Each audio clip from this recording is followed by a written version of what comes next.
Hey guys, welcome to government jobs Gyan YouTube channel. Guys, आज की इस वीडियो में हम बात करेंगे एसएससी सिलेक्शन पोस्ट फेज 13 के notification online form apply process के बारे में। लास्ट डेट की अपडेट है, केवल आज का दिन शेष है।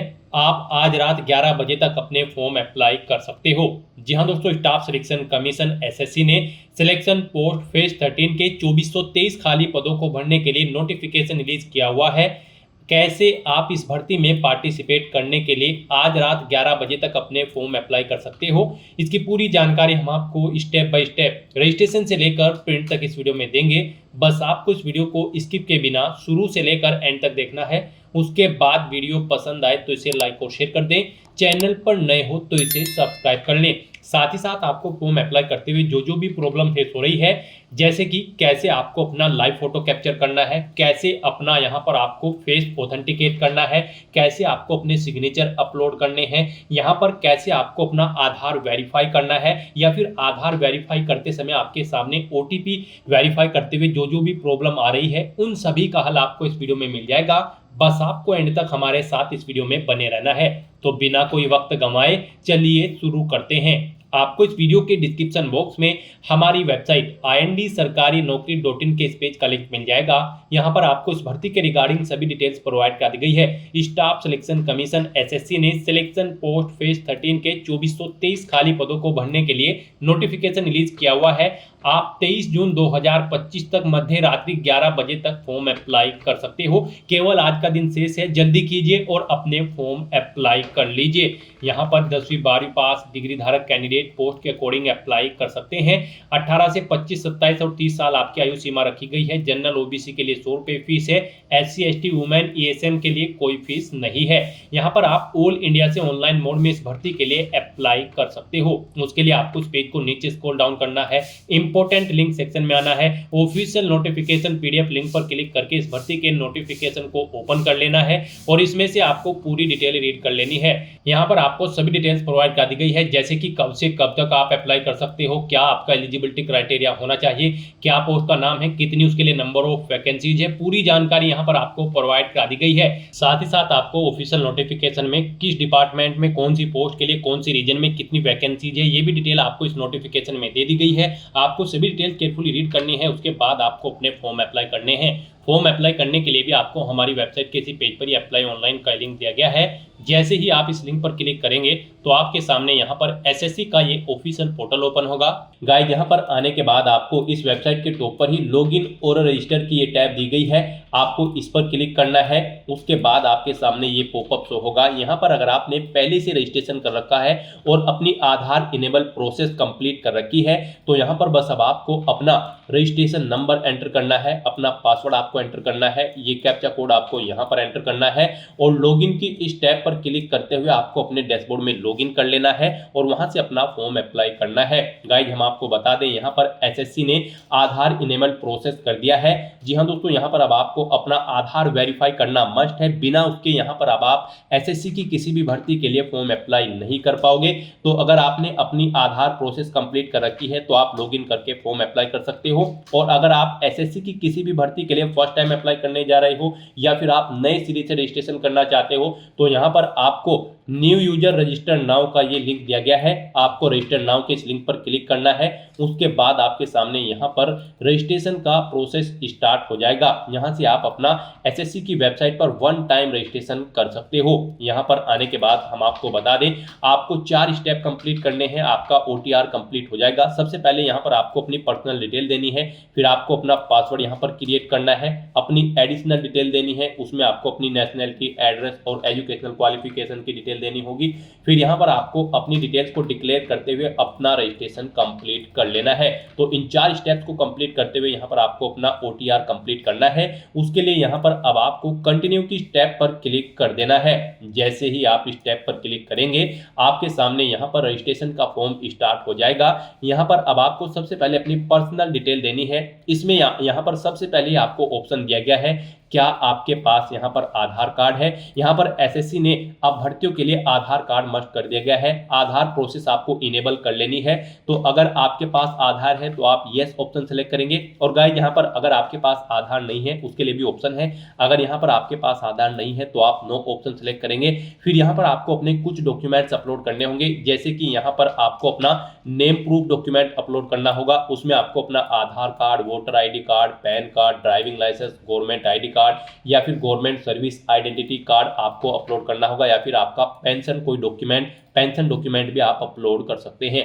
आप चूज फाइल बटन पर क्लिक करें, फाइल को सिलेक्ट करें और इनमें से कोई भी डॉक्यूमेंट आप अपना अपलोड कर दें। उसके बाद यहाँ पर आपको अपना date of birth proof certificate upload करना है। इसमें आपका बर्थ सर्टिफिकेट हो सकता है, स्कूल लिविंग सर्टिफिकेट हो सकता है, certificate of date of issued by gazetted officer, या फिर आधार कार्ड यहाँ पर आपको अपलोड करना है चूज फाइल के इस ऑप्शन पर क्लिक करते हुए। उसके बाद यहाँ पर आपको अपना एड्रेस प्रूफ अपलोड करना होगा। यहाँ पर ये डॉक्यूमेंट आपको उन केस में अपलोड करने हैं अगर आपके पास आधार नहीं है। एड्रेस प्रूफ में आपको अपना आधार कार्ड या फिर वोटर आईडी कार्ड या फिर ड्राइविंग लाइसेंस या फिर बैंक की स्टेटमेंट यहाँ पर आपको अपलोड कर देनी है, या फिर रेंट का एग्रीमेंट या फिर इनकम टैक्स असेसमेंट ऑर्डर यहाँ पर आप अपलोड कर सकते हैं चूज फाइल के इस बटन पर क्लिक करते हुए। उसके बाद यहाँ पर आपको अपना फोटो अपलोड करना है चूज फाइल के बटन पर क्लिक करते हुए। फिर यहाँ पर आपको अपना जेंडर प्रूफ अपलोड करना है। जेंडर प्रूफ में आपका आधार कार्ड हो सकता है, वोटर आईडी कार्ड हो सकता है, बर्थ सर्टिफिकेट हो सकती है, या फिर आपका स्कूल लिविंग सर्टिफिकेट हो सकता है। यहाँ पर अगर आपके पास आधार नहीं है तो आपको इन सारे डॉक्यूमेंट्स को यहाँ पर अपलोड करना होगा। बेस्ट है यहाँ पर आपके पास आधार है तो आप आधार की डिटेल दें। यहाँ पर मोस्टली इंडिया में सभी के पास अब आधार अवेलेबल है, तो यहाँ पर आपको यस का ऑप्शन सेलेक्ट करना है do you have a Aadhaar card में। और उसके बाद यहाँ पर गाइड आपको अपना आधार नंबर यहाँ पर एंटर करना है। वही नंबर एक बार फिर से आपको एंटर करके उसे वेरीफाई कर लेना है। और फिर यहाँ पर गाइज आपको इस चेकबॉक्स को ओके करना है, इस I have state that I know objection, in details को रीड करने के बाद यहाँ पर अगर आप अपना ओटीपी सुनना चाहते हैं तो स्विच टू हिंदी या फिर इंग्लिश, जिस भी लैंग्वेज में आप चाहते हैं यहाँ पर उस पर क्लिक करके उसे स्विच कर ले। और फिर आप इस ऑप्शन पर क्लिक करते हुए, जी हाँ दोस्तों, इस माइक के ऑप्शन पर क्लिक करते हुए आप अपना ओटीपी सुन ले और फिर उसे यहाँ पर एंटर कर दे। और गाइज यहाँ पर अगर आप सुनना नहीं चाहते हैं तो फिर यहाँ पर आपको सेंड ओटीपी के इस ऑप्शन पर क्लिक करना है। फिर आपके रजिस्टर्ड मोबाइल नंबर पर जिससे आपका आधार लिंक है उस पर एक ओटीपी आएगा, वो ओटीपी आपको यहाँ पर एंटर करना है। और फिर गाइज आपको वेरीफाई ओटीपी के ऑप्शन पर क्लिक करके अपना आधार वेरीफाई कर लेना है। फिर आपके सामने यहाँ पर शो हो जाएगा आपका आधार सक्सेसफुली वेरीफाइड हो चुका है। ग्रीन कलर में आपको वेरीफाइड का ऑप्शन यहाँ पर मिल जाएगा। उसके बाद गाइज यहाँ पर आपको अपना नाम एंटर करना है अपनी 10वीं की मार्कशीट के अकॉर्डिंग। फिर आपको वही नाम एक बार फिर से एंटर करके वेरीफाई कर लेना है। फिर आपसे पूछा गया है कि क्या आपने कभी अपना नाम चेंज किया है। अगर किया है तो आप यहाँ पर यस ऑप्शन सेलेक्ट करें और फिर वो चेंज नेम यहाँ पर आप एंटर करें। फिर उसे एक बार फिर से एंटर करके वेरीफाई कर ले। और अगर आपने अपना नाम कभी चेंज नहीं किया है तो यहाँ पर आपको नो ऑप्शन ही सिलेक्ट रहने देना है। उसके बाद यहाँ पर आपको अपना जेंडर सिलेक्ट करना है, आप मेल हो, फीमेल हो या फिर ट्रांसजेंडर, आप अपने अकॉर्डिंग ऑप्शन सेलेक्ट करें। दोबारा से अपना जेंडर सेलेक्ट करके उसे वेरीफाई कर ले। फिर यहाँ पर आपको अपनी डेट ऑफ बर्थ सेलेक्ट कर लेनी है इस कैलेंडर में से। यहाँ पर आपको अपनी ये डेट ऑफ बर्थ अपनी 10वीं की मार्कशीट के अकॉर्डिंग सेलेक्ट करनी है। वही डेट ऑफ बर्थ आपको एक बार फिर से सिलेक्ट कर लेनी है कैलेंडर में से वेरिफिकेशन के लिए। फिर यहाँ पर आपको अपने फादर का नाम एंटर करना है। उसके बाद यहाँ पर आपको अपने फादर का नाम एक बार फिर से एंटर करके उसे कंफर्म कर लेना है। फिर आप अपनी मदर का नाम एंटर करें, अपनी मदर का नाम एक बार फिर से एंटर करके उसे कंफर्म कर ले। आपके फादर और मदर का नेम भी आपकी 10वीं की मार्कशीट के अकॉर्डिंग होना चाहिए और इनके नाम से पहले मिस्टर, मिसिस, श्रीमती, लेट या फिर डॉक्टर नहीं लगाना है आपको। उसके बाद यहाँ पर आपको अपना 10वीं क्लास का एजुकेशन बोर्ड सेलेक्ट करना है, किस बोर्ड से आपने यहाँ पर अपनी 10वीं क्लास पास आउट की है। उसके बाद यहाँ पर आपको उसे दोबारा से सिलेक्ट करके कंफर्म कर लेना है जिस बोर्ड से आपने अपनी 10वीं क्लास यहाँ पर पास आउट की है। उसके बाद गाइस यहाँ पर आपको अपनी 10वीं क्लास का रोल नंबर देना है, एक बार फिर से उसे एंटर करके कंफर्म कर लेना है। फिर पासिंग ईयर आपको सिलेक्ट कर लेना है, किस ईयर में आपने अपनी 10वीं क्लास पास आउट की है। हाईएस्ट क्वालिफिकेशन क्या है आपकी, 10वीं, 12वीं, ग्रेजुएशन, पोस्ट ग्रेजुएशन, आप अपने अकॉर्डिंग यहाँ पर ऑप्शन सेलेक्ट करें। फिर यहाँ पर आप दोबारा से अपनी हायर क्वालिफिकेशन सेलेक्ट करें। उसके बाद यहाँ पर आपको अपना मोबाइल नंबर और ईमेल आईडी एंटर करनी है और इन्हें यहाँ पर आपको वेरीफाई कर लेना है। इनके सामने आपको सेंड ओटीपी का ऑप्शन दिया गया है, आप सेंड ओटीपी के ऑप्शन पर क्लिक करें। उसके बाद आपके रजिस्टर्ड मोबाइल नंबर और ईमेल आईडी पर ओटीपी आएंगे। वो ओटीपी आप यहाँ पर एंटर करके अपने मोबाइल नंबर और ईमेल आईडी को वेरीफाई कर लें और उसके बाद गाइस यहाँ पर आप सेव एंड नेक्स्ट के ऑप्शन पर क्लिक कर दें। इस तरह से यहाँ पर आपकी पर्सनल डिटेल सक्सेसफुली सेव हो जाएगी। उसके बाद यहाँ पर आपको एक रजिस्ट्रेशन नंबर प्रोवाइड करा दिया गया है। यह रजिस्ट्रेशन नंबर आपको केयरफुली नोट डाउन करके रख लेना है फ्यूचर यूज के लिए। यह रजिस्ट्रेशन नंबर आपकी रजिस्टर्ड मोबाइल नंबर और ईमेल आईडी पर भी सबमिट कर दिया गया है, तो आप इसे केयरफुली नोट डाउन करके रखें फ्यूचर यूज के लिए। और यहाँ पर अब आपको कंटिन्यू के इस ऑप्शन पर क्लिक कर देना है। नेक्स्ट आपके सामने कुछ इस तरह से इंटरफेस ओपन होगा। अब यहाँ पर आपको जो रजिस्ट्रेशन नंबर मिला है वो रजिस्ट्रेशन नंबर आपको एंटर करना है। उस रजिस्ट्रेशन नंबर के साथ साथ ही आपकी ईमेल आईडी और मोबाइल नंबर पर एक पासवर्ड भी आया होगा, वो पासवर्ड यहाँ पर आपको एंटर करना है। उसके बाद आपको ये कैप्चा कोड यहाँ पर एंटर करना है और फिर गाइस यहाँ पर आपको साइन इन के इस ऑप्शन पर क्लिक कर देना है। नेक्स्ट यहाँ पर आपको अपना पासवर्ड चेंज करना है। यहाँ पर अब आपको सबसे पहले अपना ओल्ड पासवर्ड एंटर करना है, वो वाला पासवर्ड जो आपके रजिस्टर्ड मोबाइल नंबर और ईमेल आईडी पर आया है आपके रजिस्ट्रेशन नंबर के साथ। और उसके बाद यहाँ पर आपको अपना नया पासवर्ड क्रिएट करना है। यहाँ पर इस पासवर्ड को क्रिएट करने के लिए आपको गाइडलाइन दी गई है। आपका पासवर्ड कम से कम 8 कैरेक्टर का होना चाहिए और ये अल्फा न्यूमेरिक फॉर्मेट में होना चाहिए। मींस आपके पासवर्ड में कम से कम एक अपर केस कैरेक्टर, एक लोअर केस कैरेक्टर, एक इंटीजर नंबर, एक स्पेशल कैरेक्टर जैसे कि @ या फिर डॉलर होना चाहिए। तो इस फॉर्मेट में यहाँ पर आपको अपना पासवर्ड क्रिएट करना है। वही पासवर्ड आपको कंफर्म पासवर्ड फील्ड में एंटर करना है। उसके बाद यहाँ पर आपको एक सिक्योरिटी क्वेश्चन सेलेक्ट करना है। यहाँ पर आप कोई भी सिक्योरिटी क्वेश्चन सेलेक्ट करें, उसका आंसर दें। फिर यहाँ पर आप दूसरा सिक्योरिटी क्वेश्चन सेलेक्ट करें और फिर उसका आंसर यहाँ पर आप दें और उसके बाद गाइस यहाँ पर आप सेव एंड नेक्स्ट के इस ऑप्शन पर क्लिक कर दें। इस तरह से यहाँ पर आपका पासवर्ड चेंज हो जाएगा। फिर आपके सामने कुछ इस तरह से इंटरफेस ओपन होगा। अब यहाँ पर आपको दोबारा से अपना रजिस्ट्रेशन नंबर एंटर करना है, अपना पासवर्ड आपको एंटर करना है। नया पासवर्ड जो आपने चेंज किया है वो पासवर्ड यहाँ पर आपको एंटर करना है।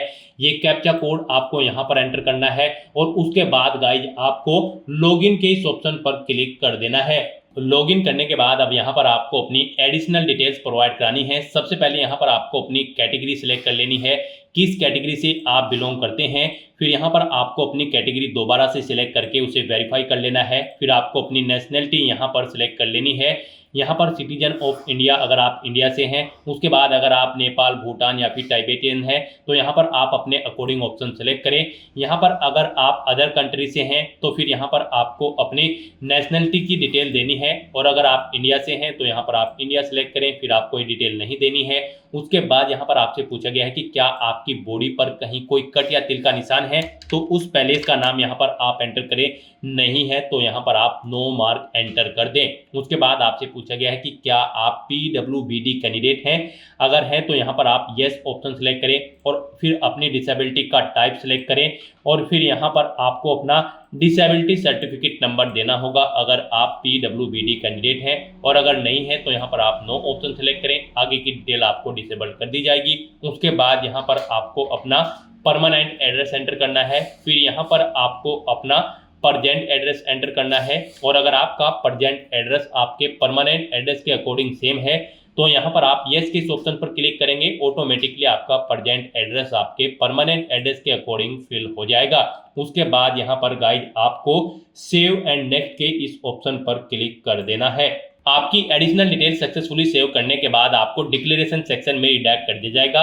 यहाँ पर आने के बाद आप अपने रजिस्ट्रेशन फॉर्म का प्रीव्यू भी चेकआउट कर सकते हो। आप प्रीव्यू OTR के ऑप्शन पर क्लिक करें और अपने रजिस्ट्रेशन फॉर्म का प्रीव्यू चेकआउट कर लें और उसका प्रिंट आउट भी आप ले सकते हो। और फिर यहाँ पर अब गाइज आपको आई एग्री के चेकबॉक्स को ओके करना है और उसके बाद आपको डिक्लेयर के ऑप्शन पर क्लिक कर देना है। इस तरह से यहाँ पर आपका SSC one time registration successfully complete हो चुका है। आपको आपके डैशबोर्ड में डायरेक्ट कर दिया गया है। गाइस यहाँ पर आपको सिलेक्शन पोस्ट फेज 13 का ये सेक्शन मिल जाएगा। यहाँ पर आप चेकआउट कर सकते हो। आपका फॉर्म 2 जून 2025 से स्टार्ट हुआ है, लास्ट डेट 23 जून 2025 है। यहाँ पर आप फीस पेमेंट की डेट भी चेकआउट कर सकते हो। 24/6/2025 तक आप अपना फीस पेमेंट कर सकते हो। एप्लीकेशन फॉर्म में करेक्शन अगर आप करना चाहोगे तो फिर उसके लिए विंडो ओपन आपकी 28/6/2025 से 30/6/2025 के बीच में होगी, आप करेक्शन भी कर सकते हो। तो यहाँ पर आपको सिलेक्शन पोस्ट पेज 13 के सेक्शन में आने के बाद अप्लाई की इस टैब पर क्लिक करके अपना फॉर्म अप्लाई करना है एसएससी सिलेक्शन पोस्ट फेज 13 का। तो आप इस पर क्लिक करें अप्लाई की टैब पर। फिर यहाँ पर आपको कुछ जनरल इंस्ट्रक्शंस प्रोवाइड रह गए हैं, आपको इन्हें केयरफुली रीड कर लेना है। पेज को नीचे स्क्रॉल डाउन करना है और उसके बाद यहाँ पर आपको फिल फॉर्म के इस ऑप्शन पर क्लिक कर देना है। नेक्स्ट आपके सामने कुछ इस तरह से इंटरफेस शो होगा। यहाँ पर आपको आपकी पर्सनल डिटेल शो कर दी गई है। ये नॉन एडिटेबल है, आप इसे एडिट नहीं कर सकते हो। ये डिटेल आपके रजिस्ट्रेशन से फैच कर ली गई है। रजिस्ट्रेशन टाइम पे आपने जो अपनी पर्सनल डिटेल प्रोवाइड कराई थी उसे यहाँ पर आपको शो कर दिया गया है। आपको सभी डिटेल्स चेक करनी है, पेज को नीचे स्क्रॉल डाउन करना है और नेक्स्ट के इस ऑप्शन पर क्लिक कर देना है। नेक्स्ट यहाँ पर आपको अपनी एडिशनल इन्फॉर्मेशन देनी है। यहाँ पर आपसे पूछा गया है कि क्या आप ईएक्स सर्विसमैन हैं या फिर आर्म फोर्स में आप सर्विस करते हैं। अगर करते हैं तो आप यहाँ पर यस ऑप्शन सेलेक्ट करें और फिर उसकी डिटेल दें, जैसे कि यहाँ पर आपको ज्वाइनिंग डेट देनी होगी आर्म फोर्सेस की और उसके बाद यहाँ पर अगर आप जॉब छोड़ चुके हैं डिस्चार्ज डेट यहाँ पर आपको देनी होगी, कब आपने डेट छोड़ी जॉब छोड़ी है। लेंथ ऑफ सर्विस आपकी इन डेट के अकॉर्डिंग कैलकुलेट करके आपको शो कर दी जाएगी और यहाँ पर इस तरह से आपको अपनी डिटेल देनी है। डेट ऑफ ज्वाइनिंग देनी है सिविल पोस्ट की, अगर आप सिविल पोस्ट पर कार्यरत थे। और अगर आप ईएक्स सर्विसमैन नहीं है आपको यहाँ पर नो ऑप्शन सेलेक्ट करना है, आगे की डिटेल नहीं देनी है। फिर आपसे पूछा गया कि क्या आप गवर्नमेंट एम्प्लॉय है, सेंट्रल गवर्नमेंट या फिर स्टेट गवर्नमेंट के, अगर है तो यहाँ पर आप यस ऑप्शन सेलेक्ट करें और फिर आप नेम ऑफ द मिनिस्ट्री या फिर डिपार्टमेंट या ऑर्गेनाइजेशन दें जहाँ पर आप कार्यरत थे। और अगर आप गवर्नमेंट एम्प्लॉय नहीं है तो यहाँ पर आपको नो ऑप्शन सेलेक्ट करना है। इस तरह से अपनी एडिशनल इन्फॉर्मेशन प्रोवाइड कराने के बाद फिर आपको यहाँ पर गाइड सेव एंड नेक्स्ट के इस ऑप्शन पर क्लिक कर देना है। नेक्स्ट यहाँ पर आपको अपने एग्जाम सेंटर सेलेक्ट करने हैं। यहाँ पर आपको 3 चॉइसेस दी गई हैं, आप अपनी चॉइस के अकॉर्डिंग यहाँ पर 3 एग्जाम सेंटर सेलेक्ट करें। जिसे आप फर्स्ट नंबर पर प्रेफरेंस देना चाहते हैं उसे यहाँ पर आप फर्स्ट नंबर पर सेलेक्ट करें, जिसे सेकंड और थर्ड पर रखना चाहते हैं उसे यहाँ पर आप सेकंड और थर्ड पर सेलेक्ट कर ले। फिर यहाँ पर आपसे पूछा गया है कि क्या आप person with benchmark disability candidate है और आपकी डिसेबिलिटी 40% से अबव है। यहाँ पर ये ऑप्शन आपके सामने डिसेबल कर दी जाएंगे। अगर आपने रजिस्ट्रेशन टाइम पर पीडब्ल्यूडी कैंडिडेट में नो ऑप्शन सेलेक्ट किया होगा, यहाँ पर आपको ये ऑप्शन डिसेबल्ड कर दी जाएंगे, आप इनमें सेलेक्ट नहीं कर पाओगे। और अगर आप बेंचमार्क डिसेबिलिटी कैंडिडेट है और आपने रजिस्ट्रेशन टाइम पर यस ऑप्शन सेलेक्ट किया था तो फिर आपके सामने ये ऑप्शन यहाँ पर इनेबल कर दिए जाएंगे। फिर यहाँ पर आपसे फिजिकल लिमिटेशन के बारे में पूछा गया है, इसके बारे में आप पारा 9.2 और 9.3 से रीड कर सकते हो। अगर हैं तो आप यस करेंगे और फिर यहाँ पर आप अपना सर्टिफिकेट अपलोड करेंगे फिजिकल लिमिटेशन का, नहीं है तो आप नो ऑप्शन सेलेक्ट करेंगे। उसके बाद यहाँ पर अगर आपको स्क्राइब की जरूरत है ये भी ऑप्शन आपके सामने इनेबल या डिसेबल होगा। जब आपने यहाँ पर रजिस्ट्रेशन टाइम डिटेल दी थी वहां पर आपसे पूछा गया था कि क्या आपको स्क्राइब की जरूरत है, अगर वहां पर आपने नो ऑप्शन सेलेक्ट किया होगा तो यहां पर आपको ये ऑप्शन डिसेबल कर दिया जाएगा। यस किया होगा तो फिर यहां पर आपको यस ऑप्शन सेलेक्ट करने का ऑप्शन मिल जाएगा। इस तरह से अपनी डिटेल यहां पर फिल करने के बाद फिर आपको सेव एंड नेक्स्ट के इस ऑप्शन पर क्लिक कर देना है। नेक्स्ट यहाँ पर आपको अपनी पोस्ट की डिटेल प्रोवाइड करानी है। यहाँ पर आपको रीजन सेलेक्ट करना है, जिस रीजन में आप पोस्ट के लिए अप्लाई करना चाहते हैं। उसके बाद यहाँ पर आपको पोस्ट कोड सेलेक्ट करना है, जिस पोस्ट के लिए आप अप्लाई करना चाहते हैं। फिर यहाँ पर आपको आपकी पोस्ट का नाम आपके इस पोस्ट कोड के अकॉर्डिंग शो कर दिया जाएगा। ये पोस्ट कोड और पोस्ट के नाम की डिटेल्स आप ऑफिशियल नोटिफिकेशन में से चेकआउट कर सकते हो। यहाँ पर ऑफिशियल नोटिफिकेशन में आप एनेक्जर 3 में आकर चेकआउट कर सकते हो। यहाँ पर आपको रीजन का नाम दिया गया है, पोस्ट का कैटेगरी नंबर दिया गया है यानी कि पोस्ट कोड, फिर यहाँ पर आपको पोस्ट का नाम दिया गया है। यहाँ पर आपका पोस्ट कोड ये रहेगा, पोस्ट कैटेगरी नंबर, फिर आपको डिपार्टमेंट का नाम दिया गया है, किस डिपार्टमेंट में ये पोस्ट निकली है, आयु सीमा कितनी है वो बता दी गई है, कितनी सैलरी आपको दी जाएगी, क्या यहाँ पर आपकी क्वालिफिकेशन होनी चाहिए इस पोस्ट के लिए, कौन सी कैटेगरी के लिए कितनी नंबर ऑफ वैकेंसीज है, ये पूरी डिटेल यहाँ पर आपको ऑफिशियल नोटिफिकेशन में दे दी गई है। यहाँ से आप पूरी डिटेल चेकआउट करें और उसके अकॉर्डिंग यहाँ पर आप अपना रीजन सेलेक्ट करें और फिर यहाँ पर आप पोस्ट कोड सेलेक्ट करें, उसके अकॉर्डिंग यहाँ पर आपको पोस्ट का नाम शो कर दिया जाएगा।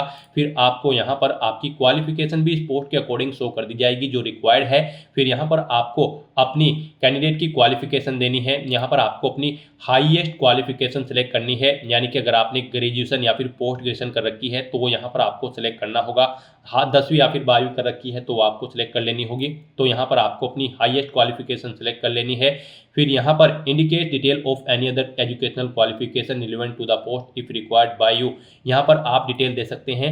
अगर आपके पास इस पोस्ट से रिलेटेड कोई और एजुकेशनल क्वालिफिकेशन है तो उसकी डिटेल यहाँ पर आप दे सकते हैं, और नहीं देना चाहते हैं तो आप इस कॉलम को खाली छोड़ सकते हैं। फिर यहाँ पर आपको इसेंशियल क्वालिफिकेशन बता दी गई है। आपने जो पोस्ट ऊपर सेलेक्ट की है पोस्ट कोड के अकॉर्डिंग, उसकी जो भी इसेंशियल क्वालिफिकेशन होगी वो यहाँ पर आपको शो कर दी जाएगी। फिर यहाँ पर आपसे पूछा गया है कि यहाँ पर आपको read the above post related requirement. आपने जो ऊपर पोस्ट सेलेक्ट की है उसके लिए जो रिक्वायरमेंट्स है आप उसे फुलफिल करते हैं, यानी कि आप उसको कंप्लीट करते हैं, तो आपको चेकबॉक्स को ओके कर देना है, यानी कि ये क्वालिफिकेशन आपके पास है। फिर यहाँ पर आपसे पूछा गया है कि क्या आपके पास रिक्वायर्ड इसेंशियल क्वालिफिकेशन है जिस पोस्ट के लिए आप अप्लाई करने जा रहे हो, तो यहाँ पर आपको येस ऑप्शन सेलेक्ट करना है। फिर यहाँ पर आपसे पूछा गया कि क्या आपको रिक्वायर्ड एक्सपीरियंस भी है, अगर उस पोस्ट पर अप्लाई करने के लिए एक्सपीरियंस रिक्वायर्ड है तो क्या आपको वो एक्सपीरियंस है, तो यहाँ पर भी आपको येस ऑप्शन सेलेक्ट करना होगा अगर उस पोस्ट के लिए एक्सपीरियंस रिक्वायर्ड है। और फिर आपको अपने एक्सपीरियंस की डिटेल देनी होगी, जैसे कि किस ऑर्गेनाइजेशन में आप कार्यरत थे, अपनी डेजिग्नेशन दे, किस पोस्ट पर आप कार्यरत थे, नेचर ऑफ ड्यूटी यहाँ पर दे, डेट सेलेक्ट करें कब से कब तक आप यहाँ पर कार्यरत थे, और इस तरह से यहाँ पर आप अपने एक्सपीरियंस की डिटेल प्रोवाइड करा दें। और अगर आप एक से ज़्यादा जगह कार्यरत थे तो आप ऐड मोर के ऑप्शन पर क्लिक करें। सेम ऐसी ही एक और कॉलम की रो यहाँ पर आपके सामने ऐड हो जाएगी, उसमें आप अपने एक्सपीरियंस की डिटेल प्रोवाइड करा दें। और अगर ऊपर दी गई पोस्ट के लिए एक्सपीरियंस रिक्वायर्ड नहीं है तो फिर यहाँ पर आपको नॉट एप्लीकेबल का ऑप्शन सेलेक्ट कर लेना है। फिर यहाँ पर आपसे पूछा गया है कि क्या आप एज में रिलैक्सेशन चाहते हैं, अगर चाहते हैं तो आप यस ऑप्शन सेलेक्ट करें, और फिर यहाँ पर आप अपना रिलैक्सेशन कोड सेलेक्ट कर लें, और नहीं चाहते हैं तो यहाँ पर आपको नो ऑप्शन सेलेक्ट कर लेना है। इस तरह से अपनी पोस्ट से रिलेटेड डिटेल प्रोवाइड करने के बाद फिर गाइस यहाँ पर आपको सेव एंड नेक्स्ट के इस ऑप्शन पर क्लिक कर देना है। नेक्स्ट यहाँ पर आपको अपना फेस ऑथेंटिकेशन करना है, अपना लाइव फोटो आपको कैप्चर करना है और अपने सिग्नेचर यहाँ पर आपको अपलोड कर देने हैं। इस सेक्शन को कंप्लीट करने के लिए आपको अपना मोबाइल फ़ोन यूज़ करना होगा। आप अपने गूगल प्ले स्टोर पर जाएं मोबाइल फ़ोन पर, और फिर वहां पर आप माई एसएससी का ऐप डाउनलोड कर लें और उसे फिर आप इंस्टॉल कर लें। उसे इंस्टॉल करने के बाद गाइस आपको यहां पर अपनी एक और ऐप इंस्टॉल करनी होगी अपने मोबाइल फ़ोन पर ही। जी हाँ दोस्तों, आपको अपने मोबाइल फ़ोन के गूगल प्ले स्टोर में आधार फेस आरडी का ये ऐप भी इंस्टॉल कर लेना है। डाउनलोड करने के बाद अपने मोबाइल फ़ोन में माई एसएससी ऐप इंस्टॉल करने के बाद फिर आपको उसे ओपन करना है। उसके बाद आपके सामने यहाँ पर कुछ इस तरह से इंटरफेस ओपन होगा।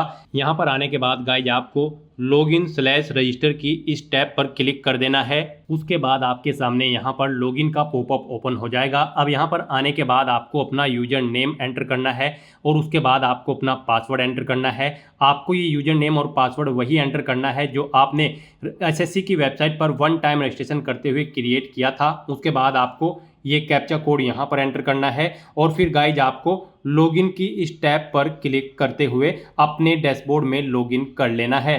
फिर यहाँ पर आपका डैशबोर्ड आपके सामने शो हो जाएगा। यहाँ पर आने के बाद अब आपको डैशबोर्ड के इस ऑप्शन पर क्लिक करना है। यहाँ पर आने के बाद में आपको माई एप्लीकेशन की इस टैब पर क्लिक करना है। फिर यहाँ पर आपके सामने जो भी करंट में वैकेंसी चल रही है उनकी लिस्ट शो कर दी जाएगी। आप यहाँ पर एसएससी की जिस भी भर्ती के लिए अप्लाई करना चाहते हैं उसी भर्ती के लिए आपको कंटिन्यू की टैब पर क्लिक करना होगा। यहाँ पर आपको आपकी पर्सनल डिटेल शो कर दी जाएगी। इसी तरह से आपको एजुकेशनल डिटेल शो कर दी जाएगी। उसके बाद में एडिशनल इंफॉर्मेशन शो कर दी जाएगी और उसके बाद में आधार ऑथेंटिकेशन वेरिफिकेशन की डिटेल शो की जाएगी। तो आपको सेव एंड नेक्स्ट की टैब पर क्लिक करते हुए step by step Aadhaar authentication verification के सेक्शन में आना होगा। यहाँ पर आने के बाद में आपको इस चेकबॉक्स को ओके करना होगा और यहाँ पर आधार फेस ऑथेंटिकेशन की टैब पर क्लिक करना होगा। आधार फेस ऑथेंटिकेशन की टैब पर क्लिक करने के बाद में आपको आधार फेस आरडी का एप्लीकेशन डाउनलोड करना है। अगर आपके मोबाइल में पहले से ही आधार फेस आरडी इंस्टॉल्ड है तो आपको डायरेक्टली अपना फेस ऑथेंटिकेट करना होगा। यहाँ पर आपको अपना फेस इस सर्कल में लाना होगा और अपनी आंखों को 2 बार ब्लिंक करना होगा तो आपका फोटो यहाँ पर ऑथेंटिकेट हो जाएगा। उसके बाद में आपको यहाँ पर सेव एंड नेक्स्ट की इस टैब पर क्लिक करना होगा। फिर यहाँ पर आपको अपना लाइव फोटो कैप्चर करना है और अपने सिग्नेचर अपलोड करने हैं। ये आप अपने मोबाइल फोन से भी कर सकते हैं या फिर आप अपने कंप्यूटर से भी इन्हें कंप्लीट कर सकते हैं। उसके लिए आपको सभी इंस्ट्रक्शंस यहाँ पर दिए गए हैं। जिस स्थान पर आप अपना फोटो कैप्चर करेंगे वहां पर प्रॉपर वे में लाइट होनी चाहिए और प्लेन बैकग्राउंड आपका होना चाहिए और आपकी आंखें कैमरे की तरफ होनी चाहिए। बिल्कुल सीधा आपको देखना है कैमरे की तरफ और यहाँ पर रेड कलर का जो रेक्टेंगल होगा उसमें पूरा फेस आपका कवर्ड होना चाहिए। फोटो कैप्चर करते समय आपको कोई भी कैप, मास्क या फिर सनग्लासेस नहीं पहनने हैं और यहाँ पर साथ ही साथ आपको ईयरफोन या फिर कोई अन्य डिवाइस भी अपने कानों में नहीं रखना है जब आप अपना लाइव फोटो यहाँ पर कैप्चर करेंगे। और उसके बाद में आपको कैप्चर लाइव फोटो की टैब पर क्लिक करते हुए अपना फोटो लाइव कैप्चर कर लेना होगा। लाइव फोटो कैप्चर करने के लिए आपको अपना फेस इस सर्कल के अंतर्गत लाना होगा। फोटो कैप्चर करने के लिए आपको अपना फेस इस तरह से लाना होगा जैसे कि आपका पासपोर्ट साइज फोटो होता है। फिर आपको इस ऑप्शन पर क्लिक करते हुए अपना फोटो कैप्चर कर लेना होगा। फिर यहाँ पर आपको अपने सिग्नेचर अपलोड करने होंगे। सिग्नेचर आपके 10 KB से 20 KB के बीच में होने चाहिए। जेपीईजी या फिर जेपीजी फॉर्मेट में आपके सिग्नेचर होने चाहिए। डायमेंशन उनकी 6.0 सेंटीमीटर उनकी विड्थ और 2.0 सेंटीमीटर उनकी हाइट होनी चाहिए। रेजुलेशन 300 dpi होना चाहिए। सिग्नेचर के लिए आपको गाइडलाइन भी दी गई है। आप यहाँ पर क्लिक हियर टू रीड के इस लिंक पर क्लिक करें और यहाँ पर आपके सामने ये PDF ओपन हो जाएगी। इसमें आप चेकआउट कर सकते हो कि किस तरह से आपके सिग्नेचर होने चाहिए। यहाँ पर एक बॉक्स के अंदर आपके सिग्नेचर होने चाहिए। कुछ इस तरह से यहाँ पर आपके सिग्नेचर एक्सेप्टेबल होंगे। गाइस, इस फॉर्मेट में आपके सिग्नेचर एक्सेप्टेबल होंगे और इन फॉर्मेट्स में आपके सिग्नेचर यहाँ पर एक्सेप्टेबल नहीं होंगे। आपको इन्हें केयरफुली चेकआउट कर लेना है। एग्जांपल्स आपको यहाँ पर दिए गए हैं, इनके अकॉर्डिंग आपको अपने सिग्नेचर करने हैं। सिग्नेचर अपलोड करने के लिए आपको अपलोड योर सिग्नेचर की टैब पर क्लिक करना होगा। इस टैब पर आप क्लिक करें, अपनी फाइल को सिलेक्ट करें और यहाँ पर अपना सिग्नेचर अपलोड कर दें। उसके बाद में यहाँ पर आपको सेव एंड नेक्स्ट की इस टैब पर क्लिक करना होगा। तो दोस्तों, इस तरह से आपका आधार ऑथेंटिकेशन वेरिफिकेशन कंप्लीट हो जाएगा। आपका लाइव फोटो कैप्चर हो जाएगा और आपके सिग्नेचर भी अपलोड हो जाएंगे। नेक्स्ट आपको आपके एप्लीकेशन फॉर्म का पूरा प्रीव्यू शो कर दिया गया है। आपको सभी डिटेल्स केयरफुली चेकआउट करनी है। आप जिस सेक्शन में एडिट करना चाहते हैं, अगर कोई मिस्टेक है तो आप एडिट कर सकते हैं या फिर गाइस यहाँ पर आप गो बैक के इस ऑप्शन पर क्लिक करके भी एडिट कर सकते हैं। और अगर सभी चीजें ओके हैं तो बस यहाँ पर अब आपको सेव एंड नेक्स्ट के इस ऑप्शन पर क्लिक कर देना है। नेक्स्ट आपके सामने डिक्लेरेशन सेक्शन ओपन हो जाएगा। अब यहाँ पर आपको आई एग्री के इस चेकबॉक्स को ओके करना है। ये कैप्चा कोड आपको यहाँ पर एंटर करना है और फिर गाइस आपको सबमिट के इस ऑप्शन पर क्लिक कर देना है। नेक्स्ट आपके सामने कुछ इस तरह से इंटरफेस शो होगा। यहाँ पर आपका एप्लीकेशन फॉर्म सक्सेसफुली सबमिट हो चुका है। आप यहाँ पर मैसेज चेकआउट कर सकते हो। यहाँ पर अब आप प्रिंट एप्लीकेशन के इस ऑप्शन पर क्लिक करके अपने एप्लीकेशन फॉर्म का एक हार्ड कॉपी प्रिंट आउट ले सकते हो, फ्यूचर यूज के लिए, फ्यूचर रेफरेंस के लिए। गाइस, यहाँ पर अगर आप रिजर्व कैटेगरी से बिलोंग करते हैं तो फिर यहाँ पर आपको कोई फीस जमा नहीं करानी है। और अगर आप यहाँ पर जनरल ओबीसी कैंडिडेट है, अनरिजर्व कैटेगरी कैंडिडेट है, तो फिर यहाँ पर आपको 100 रुपये फीस के रूप में जमा कराने होंगे, जो कि आप डेबिट कार्ड, क्रेडिट कार्ड या फिर नेट बैंकिंग के माध्यम से या फिर यूपीआई के माध्यम से जमा करा सकते हो। उसके बाद यहाँ पर आपका फॉर्म सबमिट होगा और फिर आप अपने एप्लीकेशन फॉर्म का प्रिंट आउट ले लेंगे। तो यहाँ पर अब आपका फॉर्म सबमिट हो चुका है। अगर आप रिजर्व कैटेगरी से बिलोंग करते हैं तो अब यहाँ पर आप गो टू डैशबोर्ड के स्टेप पर क्लिक करके अपने डैशबोर्ड में जाकर चेकआउट कर सकते हो कि आपका एप्लीकेशन फॉर्म सक्सेसफुली सबमिट हो चुका है या फिर नहीं। आपको आपके फॉर्म का स्टेटस आपके डैशबोर्ड में शो कर दिया जाएगा। अपने डैशबोर्ड में आकर आप यहाँ पर एप्लीकेशन स्टेटस के इस लिंक पर क्लिक करके अपने एप्लीकेशन फॉर्म का स्टेटस चेकआउट कर सकते हो कि वो सक्सेसफुली सबमिट हो चुका है या फिर नहीं। और यहाँ से भी आप गाइस प्रिंट के इस ऑप्शन पर क्लिक करके अपने एप्लीकेशन फॉर्म का एक हार्ड कॉपी प्रिंट आउट ले सकते हो, फ्यूचर यूज के लिए, फ्यूचर रेफरेंस के लिए। तो दोस्तों, ऐसे आप एसएससी सिलेक्शन पोस्ट फेज 13 की इन भर्तियों के लिए अपने फॉर्म अप्लाई कर सकते हो। आज की इस वीडियो में बस इतना ही। आई होप ये वीडियो आपको पसंद आई होगी। अगर पसंद आई हो तो इसे लाइक और शेयर करें। चैनल पर नए हो तो इसे सब्सक्राइब कर लें। Thanks for watching.